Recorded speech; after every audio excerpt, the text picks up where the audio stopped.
Hello అండి, the spice route Telugu ఛానల్కి స్వాగతం. ఈరోజు మన రెసిపీ ఎన్నో ఆరోగ్య ప్రయోజనాలున్న ముల్లంగితో ఫ్రై చేసుకుందాము. ముల్లంగి తినడానికి ఇష్టపడిన వారు కూడా ఈ విధంగా ఫ్రై చేసి పెట్టినట్లయితే చాలా ఇష్టంగా తింటారు. అలాగే చాలా ఈజీగా కూడా చేసేసుకోవచ్చు. ఇక నేను 2 ముల్లంగడ్డల్ని తీసుకున్నాను. వీటిని శుభ్రంగా కడుక్కున్న తర్వాత పైనున్న పొట్టు మొత్తం తీసేసుకోవాలి. ఈ విధంగా పొట్టు మొత్తం తీసేసుకున్న తర్వాత వీటిని మరొక్కసారి శుభ్రంగా కడుక్కోవాలి. ఇప్పుడు వీటిని తురుముకుందాము. సన్నగా ఉన్న హోల్స్లో కాకుండా కొద్దిగా లావుగా ఉన్న హోల్స్ ఉంటాయి కదా, వాటిలో నుంచి తురుముకోండి. తురుము అనేది సన్నగా పొడవుగా చక్కగా వస్తుంది. ముల్లంగిలో ఉన్న స్మెల్ వల్ల చాలామంది తినడానికి ఇష్టపడరు. అలా కాకుండా ఈ విధంగా ఫ్రై చేసుకున్నామంటే స్మెల్ ఏమీ ఉండదు, చాలా టేస్టీగా ఉంటుంది. చపాతీలేకి, వైట్ రైస్లేకి తినడానికి చాలా టేస్టీగా ఉంటుంది.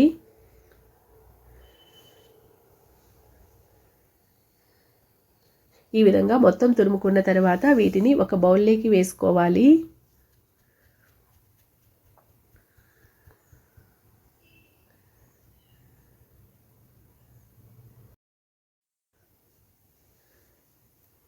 ఇప్పుడు ఇందులోకి కొద్దిగా వాటర్ వేసుకోవాలి. వాటర్ అనేది ఎక్కువగా వేసుకోకూడదు. ఒక చిన్న టీ గ్లాస్తో 1 గ్లాస్ వాటర్ వేసుకోండి, సరిపోతుంది. అలాగే రుచికి తగిన ఉప్పు వేసుకోవాలి. ఈ గిన్నెను స్టవ్ పైన పెట్టుకొని మంటను మీడియం ఫ్లేమ్లో పెట్టుకొని ఒక పొంగు వచ్చే వరకు ఉడికించుకోవాలి.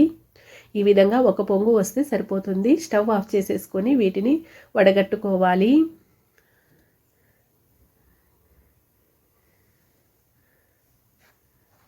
ఈ విధంగా వడగట్టుకున్న తర్వాత ఒక గంటితో కానీ స్మాషర్తో కానీ ఈ విధంగా ఒత్తుకోవాలి. ఇందులో ఎక్స్ట్రా వాటర్ ఏమైనా ఉంటే కిందికి వెళ్ళిపోతుంది.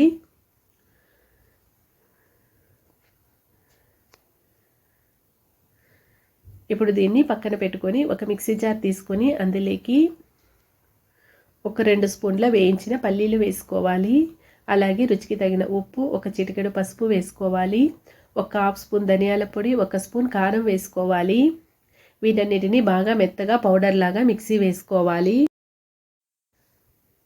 ఇప్పుడు ఫ్రై కోసం స్టవ్ మీద బాండి పెట్టుకొని ఆయిల్ వేసుకోవాలి.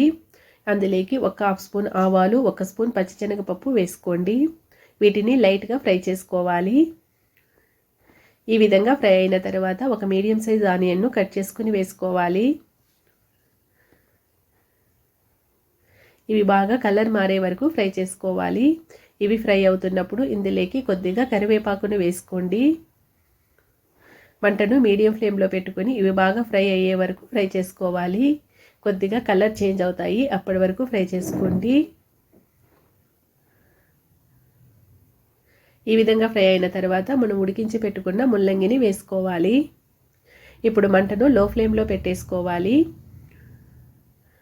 ఈ ముల్లంగిని ఆయిల్లో ఒక 2 లేదా 3 నిమిషాల పాటు ఫ్రై చేసుకోవాలి.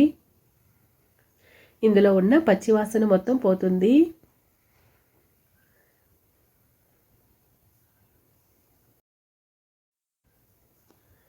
ఈ ఫ్రై చాలా టేస్టీగా ఉంటుంది. వైట్ రైస్లోకి వేరే కూర ఏమీ అవసరం లేకుండా తినేసేయచ్చు. అలాగే చపాతీలోకి కూడా చాలా టేస్టీగా ఉంటుంది. ఇది 2 నిమిషాల పాటు ఫ్రై అయిన తర్వాత ఇందులోకి మనం మిక్సీ పట్టుకున్న పల్లీ పౌడర్ని వేసుకోవాలి.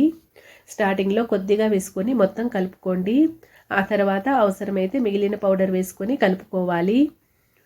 మొత్తం ఒకేసారి వేసినట్లయితే పొడి ఎక్కువగా అయిపోతుంది.